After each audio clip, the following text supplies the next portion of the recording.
Welcome to the Slop Temple. We pray this video helps. You'll start by confirming your Samsung's software so you see the right menus. Once unlocked, swipe down and tap the gear to open settings. If you can, connect to Wi-Fi so screens load faster and you can follow menu names exactly. Next, go straight to the Advanced Features or Safety and Emergency section. These are where emergency shortcuts live. Don't pause. We're about to change a safety toggle and side key behavior in the next step. Now you'll find the control that actually triggers calls. In Advanced Features or Safety and Emergency, locate Send SOS Messages or Emergency SOS. Tap it and switch the main toggle off so rapid power presses no longer send alerts or messages.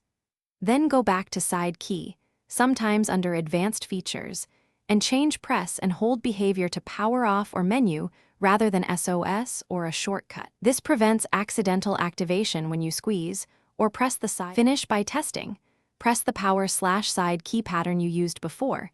It should no longer trigger an SOS. Once done, restart the phone to ensure settings stick. If emergency calls still occur, check accessibility shortcuts and any carrier or third-party safety apps that can override system settings.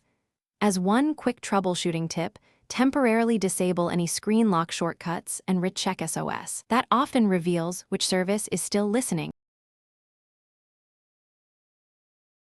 Thanks for watching. Consider subscribing if we helped you.